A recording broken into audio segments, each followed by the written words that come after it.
30. Quem encontrou, diga glória a Deus. Êxodo 32, 30.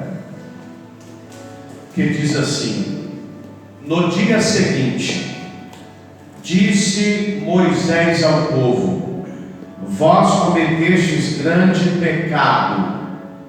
Agora, porém, subirei ao Senhor e porventura farei propiação pelo vosso pecado. Tornou Moisés ao Senhor e disse: ora, o povo cometeu grande pecado, fazendo para si deuses de ouro. Agora, pois, perdoa-lhe o pecado, ou se não, risca-me. Peço-te do livro que escrevestes. Então disse o Senhor a Moisés: riscarei do meu livro todo aquele que pecar contra mim.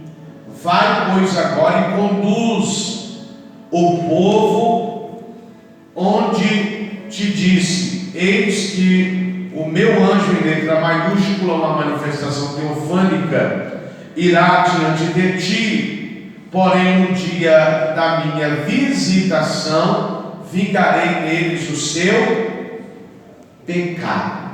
Agora, lá no livro do Gênesis, capítulo 11, versículo 31. Ô glória!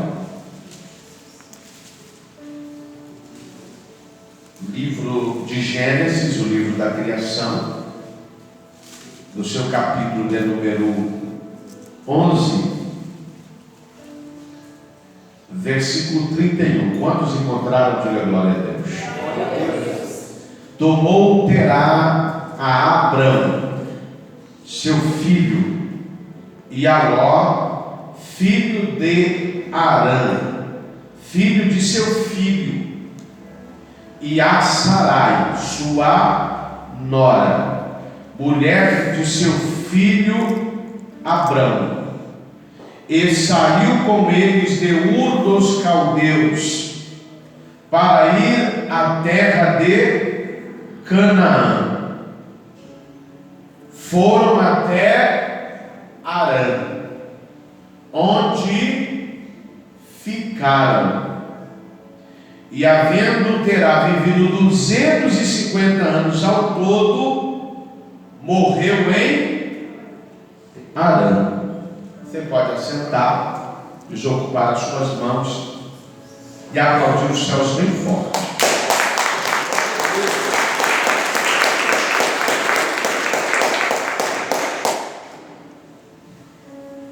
Irmãos, quando nós olhamos para Apocalipse capítulo 3, versículo 5, e antes de entrar nesse texto, eu quero louvar os céus por essa igreja, que quando o saudoso missionário Gabriel Ribeiro, nosso filho que partiu com 22 anos de idade, acometido de um câncer raro, eu quero louvar os céus por essa igreja que sempre intercedeu pela sua vida, pela nossa vida, para que Deus nos sustentasse diante de dias tão difíceis, mas como os céus nos levaram.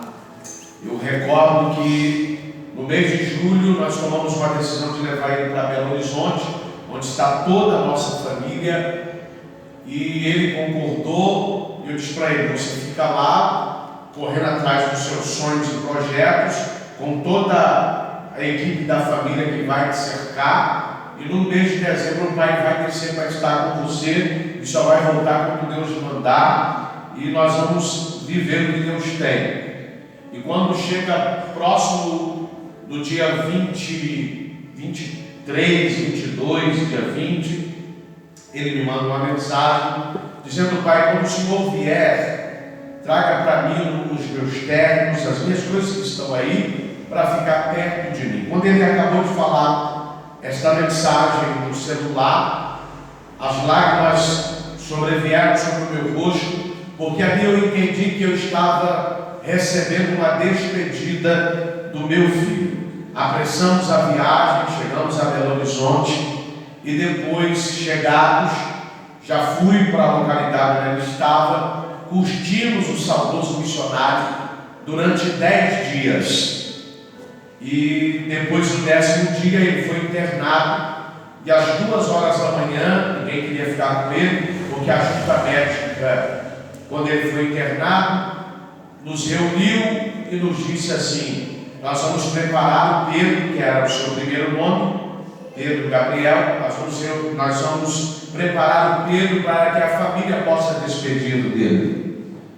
E as lágrimas mais uma vez sobrevieram, veio a família, despediu, e ninguém queria ficar pela noite, porque havia um temor dele partir pela noite. E eu disse: pode deixar que eu vou ficar com ele. E ficamos, às 2 horas da manhã, ele muito agitado, ele acorda, levanta, senta sobre aquele leito, e ele olha nos meus olhos e diz: pai, eu vou partir. E eu disse: filho, se você vai partir, por que você está agitado? Por que você rola de um lado para o outro na cama? Alguém precisa lhe pedir perdão? Ou você precisa perdoar alguém? E ele disse assim para mim: pai, ninguém precisa me pedir perdão e eu não preciso pedir a ninguém. É que o processo não é fácil. Eu viro à noite, viro o turno com ele, 9, 10 horas eu parto para a casa da minha sogra, que recentemente estava comigo em casa esses dias, passou com a gente 30 dias, 29 dias a 30 dias conosco. E quando eu vou para lá, descanso, o telefone toca no começo da tarde dizendo que o Gabriel partiu. Mas o Gabriel tinha certeza da sua salvação. Gabriel tinha convicção para onde ele iria, dereba subquiminácia. E eu quero dizer para você que nós precisamos se preocupar com esse dia.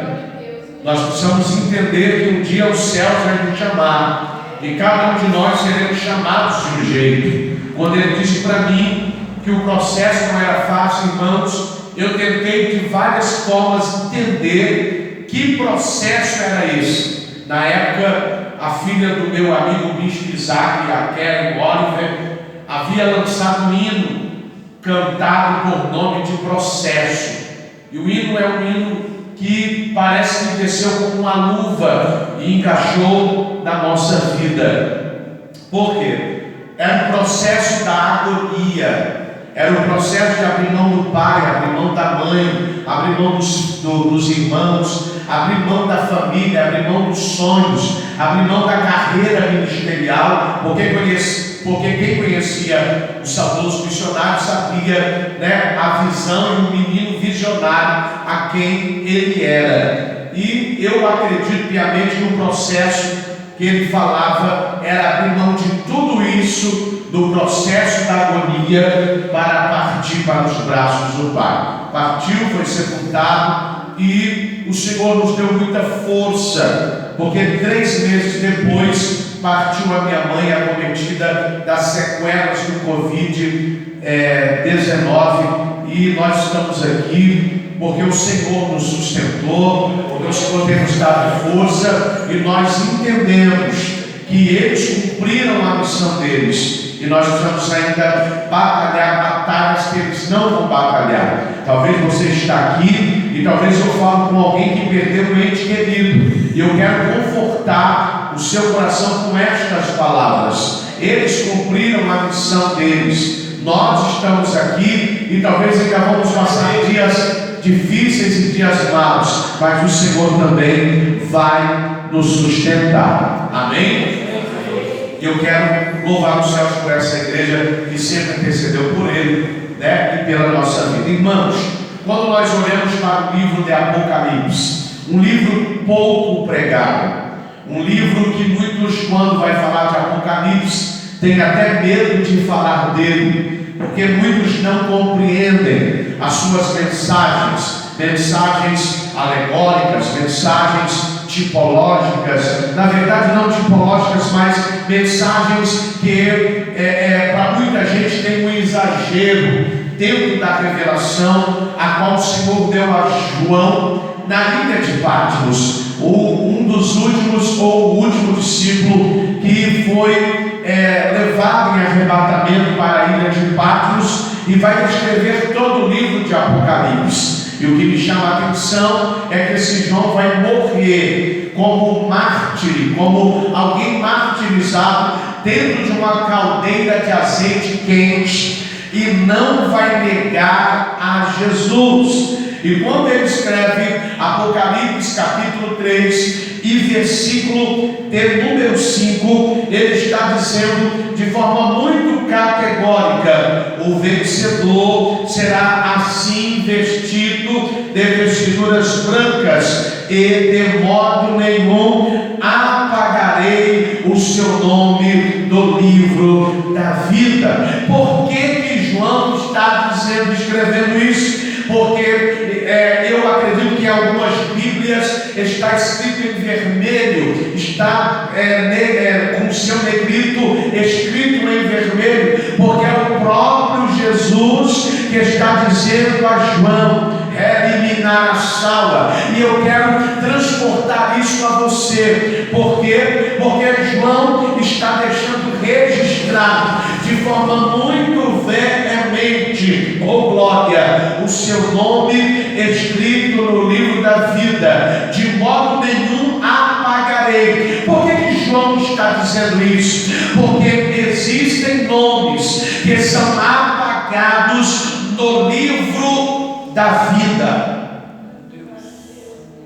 Se João está dizendo, por meio de Jesus, por meio das visões, ele está escrevendo que de maneira ou de modo nenhum o Senhor apagaria o nome do livro da vida, é porque Deus apaga nome de pessoas do livro da vida.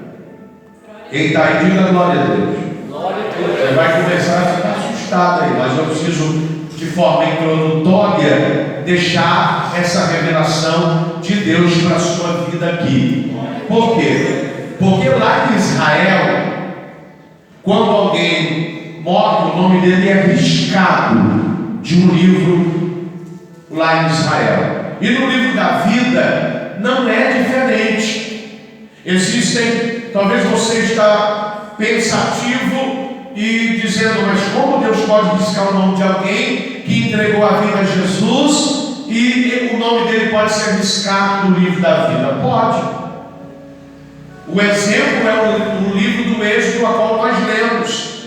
O povo, Deus manda Moisés subir para o monte, e Deus vai escrever com o seu dedo os 10 mandamentos.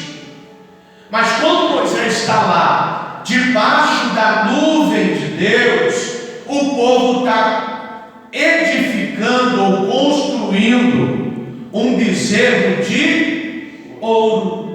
O povo já havia esquecido de Deus, porque tem gente que só lembra de Deus no aperto. Quem está aí, diga glória a Deus.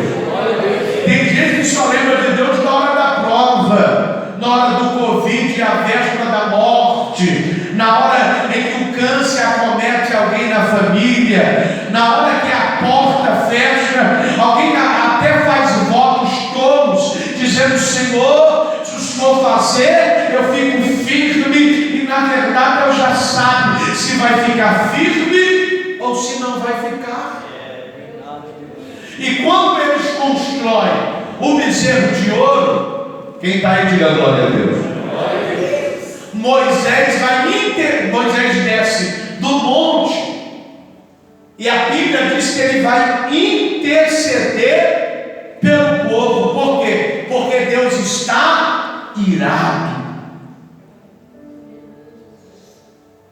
Moisés, eu vou exterminar esse povo e vou fazer de ti uma grande nação. Aí Moisés é tão apaixonado por esse povo, Moisés ama tanto esse povo, que Moisés vai começar a interceder a Deus pelo povo. Senhor, não risca, não mata esse povo não, Porque se o Senhor matar eles, risca o meu nome do livro da vida. Olha aí. Quem é de nós que estamos aqui que teríamos esta ousadia de falar: Deus, por causa do fulano, risca o meu nome do livro da vida. Moisés vai interceder pelo povo e vai dizer: Deus, olha o que diz o versículo que nós lemos, versículo 31. Tornou Moisés ao Senhor. Deus já tinha decidido: vou exterminar. Mas olha no capítulo 32, versículo 31. Tornou Moisés ao Senhor e disse: ora, o povo cometeu grande pecado, fazendo para si deuses de ouro. Agora, pois, perdoa-lhe o pecado. Moisés dizendo para Deus: ou risca-me, peço-te, do livro que escrevestes. Porque tem gente que entrega a vida a Jesus e começa a viver uma vida dissoluta e achando: não, meu nome está lá, então eu posso aprontar aqui, eu posso andar erradamente aqui, eu posso não marcar com meus compromissos cristãos, que quando a trombeta tocar, eu não corro o risco do meu nome ser riscado. Cuidado, né? Cuidado. Por exemplo, hoje nós estamos no ano 5.783 no calendário judaico, porque nós vivemos o calendário gregoriano, levantado pelo Papa Gregório, mas o calendário bíblico está em 5.783, e hoje em Israel, desde o pôr do sol, eles entraram no Rosh Hashanah, que são 10 dias que antecedem o ano novo judaico. E nesses 10 dias, o livro da vida está aberto. E nesse livro da vida, Deus pode decretar quem vai morrer e quem vai viver. Quem está aí, diga glória a Deus. Nesses 10 dias, você precisa tomar muito cuidado com o que sai da tua boca, porque o mundo espiritual está no movimento desde o pôr do sol. É só você começar a perceber nessa semana e os 10 dias que vai até o dia 4 no pôr do sol, e até o dia 5, que é o Yom Kippur. Perceba que nesses dias pessoas vão te fechar no trânsito para te tirar do sério, para que você amaldiçoe, para que você libere palavras contrárias. E são 10 dias que você precisa estar atento ao mundo espiritual e atento ao que sai da tua boca. Quem está aí, diga glória a Deus. Porque nesse tempo Deus pode riscar pessoas do livro da vida. Quem está aí, diga glória a Deus. E Moisés, e eu não quero entrar nisso aqui, porque eu não vim doutrinar a igreja para isso, mas Moisés está dizendo: se o Senhor não perdoar esse povo, risca o meu nome. Por mais que você ame alguém, você colocaria a sua salvação em risco? Sim ou não? Aí muita vez não. Poxa. Como diz os meus queridos irmãos baianos: oxe, não. Por mais que eu ame alguém, filho, eu amo você, mas eu vou perder a salvação. Em outras palavras, eu vou passar a eternidade no Hades ou no inferno por causa de você. E tem gente que tem medo do inferno, sim ou não? Ixi. Tem gente que tem medo do inferno, sim ou não? Sim. Só que tem um lugar pior do que o inferno. Qual é, apóstolo? O lago de fogo. Porque a Bíblia diz que lá vai ser lançado o anticristo, a besta, Satanás e seus demônios, e todos aqueles que desobedeceram, praticam e amam a mentira. Então, para consolar você, tem um lugar pior que o Hades, tem um lugar pior que o inferno, lago de fogo. Porque eu cresci aterrorizado com o inferno. Eu me converti, por exemplo, através do filme Inferno em Chamas. Hoje vai ser talvez até raro você encontrar, mas quando passar esse filme para mim na década de 90, irmão, eu tremi na base, medroso do jeito que eu era, eu digo: Jesus, eu não quero ir para o inferno não, tenha misericórdia de mim. Então, nessa introdução, eu quero só pincelar e dizer para você que não adianta entregar a vida para Jesus e não congregar, não caminhar, não viver uma vida paulatina na presença de Deus, porque isso você corre um risco do seu nome ser riscado do livro da vida neste período de Rosh Hashanah e de Yom Kippur. Por exemplo, Yom Kippur é um dia de jejum, do dia 4 ao dia 5, em que você jejua 24 horas. O judeu jejua de pano de saco e ele não usa couro, ele não usa eletrônico, e ele fica 24 horas espiando. E talvez alguém vai dizer, talvez alguém vai ver esse vídeo e vai dizer: mas isso é lá no Velho Testamento. Não, o apóstolo Paulo, em Atos dos Apóstolos, quando estava no navio, fez um jejum de expiação de 24 horas.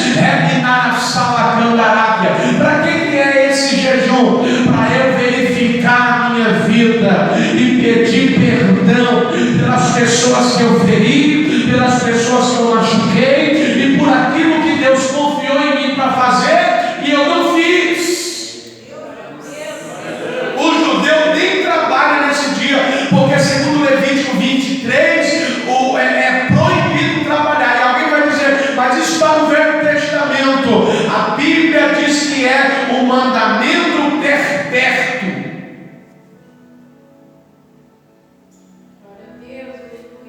Quando você lê Isaías e vai tratar de Ezequias, que Isaías vem e diz: ó, tu vai, coloca a tua casa em ordem, porque tu vai morrer e não vai viver. O que ele faz? Ele põe o rosto na parede e vai falar com Deus.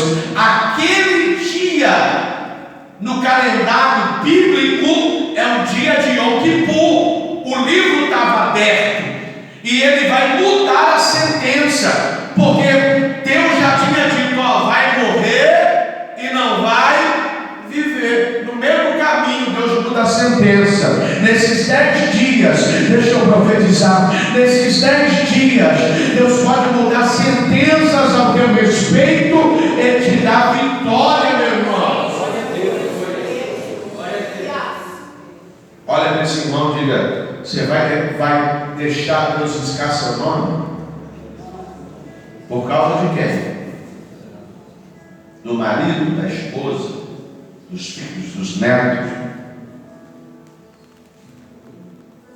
Por mais que você ame alguém, irmão, como é que alguém de sã consciência diga: pode riscar? E se essa pessoa lá na frente te decepciona, te frustra, como é que depois você fala: Deus, risca não? Eu estava meio emocionado por isso, eu pedi o Senhor para arriscar. Então, eu quero deixar isso aqui como introdução para você. Zele do seu nome escrito no livro da vida. O judeu, todo ano, no Rosh Hashanah e no Yom Kippur, e todo aquele que tem entendimento do Rosh Hashanah e do Yom Kippur faz isso. Eu faço isso há 6 a 8 anos. Eu aprendi, eu fui estudar com um judeu em Apucarana, e descobri em Yom Kippur, depois descobri em São Paulo e comecei a estudar, irmão, e fui vendo os benefícios. Por que o povo de Israel prospera? Por que o povo de Israel avança? Esses 10 dias são dias de você abençoar pessoas, de você estender a mão. Mas eu tenho que fazer todo dia? É claro, nós como cristãos deveria ser todo dia. Quem está aí, diga glória a Deus. Você entendeu que Deus pode riscar o nome? Ou não? Deus pode. Agora vamos para o texto que Deus me propôs ministrar. Quando nós lemos Gênesis, capítulo de número 11, versículo 31, e eu quero ler com você. Tomou Terá a Abraão. Quem era Terá? Pai de Abrão, pai de Arã, e tinha mais um filho. A Bíblia vai dizer que ele é que vai motivar Abraão a sair da sua terra. Capítulo 12. E sair para uma terra que Deus iria mostrar. Qual era a terra? Canaã. Quem está aí, diga glória a Deus. Era Canaã, terra que mana leite e mana mel. Só que quando Terá pega Abrão, Sarai, o seu sobrinho, o seu neto, né? Ló, e sai da terra, qual foi a ordem de Deus? Vai para Canaã. Sabe qual é o problema? É que Deus te dá uma ordem e você não a completa. Você faz ela pelas metades. É só olhar para Terá. Era para ele chegar em Canaã, mas ele vai parar na cidade de Arã, porque há uns anos que se passaram, ele havia perdido um filho por nome de Arã. E quando ele para na cidade, ele lembra do filho que perdeu, e ele não quer mais sair da cidade. Eu vim aqui debaixo de uma unção apostólica e de uma unção desbravadora dizer para você que tudo que você está preso no passado, você precisa abrir mão para chegar aonde Deus quer que você chegue. Deus te deu uma ordem: vá para a terra que eu te mostrar. Qual é a terra? Canaã, terra que manda leite e manda mel. Por que nós paramos aonde Deus não mandou a gente parar? Por que você em 2022 parou aonde Deus não mandou você parar? Perceba que Terá para em Arã, na cidade de Arã, porque ele vai lembrar do nome do filho que ele havia sepultado lá atrás, e aquilo vai prender ele na cidade. Revidar, provinar a sala pega. Aquilo vai prender Terá naquela localidade. Aquilo vai aprisionar ele no passado. Quantas vezes Deus quer que você avance, que você viva o melhor de Deus, e você está preso ao passado, aquilo que se perdeu, aquilo que morreu, aquilo que já se foi, e Deus está dizendo: eu tenho um Canaã para a tua vida. A Rabacana na Suricaia, saia de Arã. Deixa eu ir para o texto, porque o texto é tremendo. Tomou Terá Abrão, seu filho, e a Ló, filho de Arã, seu outro filho, filho de seu filho, e a Sarai, sua nora, mulher do seu filho Abrão, e saiu com eles de Ur dos Caldeus, para ir para onde? Para a terra de Canaã. Foram até Arã. ficaram. Isso aqui me assustou quando eu li, irmão.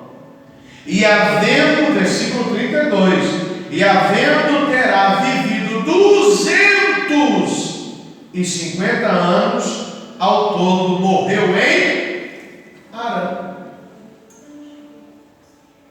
Isso aqui me assustou. Deus não mandou ele para Canaã? Olha como é que o passado pode prender alguém, como uma perda pode prender alguém, ao ponto dele morrer no mesmo lugar. Talvez até saiu de onde Deus mandou, mas não chegou onde Deus queria. Eu estou falando e pregando para a gente que Deus queria que você chegasse e quer que você chegue aonde Ele destinou para você chegar. Não é para você parar em Harã. Existem lembranças do passado que você precisa jogar fora, porque senão ela vai te matar. Pensa comigo. O meu filho era o meu vice-presidente atual na época. Deixa eu falar. Aí Deus cria toda a situação, é diagnosticado com câncer, um menino de 20 anos de idade na época, noivo, ia casar. Aí eu tenho a ex-nora, que na época era nora, e tinha todo aquele processo. E aí, pensa se eu fico preso à morte dele, estaria sepultado também. Quem está aí, diga glória a Deus. Glória a Deus. Alguém esses dias disse para mim, lá de BH, de Belo Horizonte, da minha terra natal: o que Deus deu para o senhor para suportar tudo isso? Eu digo, filho, muitas intercessões, vida no altar do Senhor, para suportar a perda de um filho, que era um amigo. Mas pensa se agora eu perco meu filho, como terá, e paro lá em Harã, volto lá para BH, e digo, aqui que Deus mandou, né? Deus mandou ir para Paraná, mas eu vou ficar em BH. Ah, que terra, né? Essa terra aqui só tem mais lembranças. Pensa, talvez eu estou aqui ministrando a pessoas que você está vivendo isso, porque foi isso que Deus me revelou no caminho. E aí quando eu lembrei do texto, eu digo, meu Deus do céu, o que eu vou arrumar? Mas Jesus é bom, misericordioso, e Ele junta as unções daquilo que Ele quer ministrar. É noite de você se libertar do passado. Eu cantava, mas alguém falou algo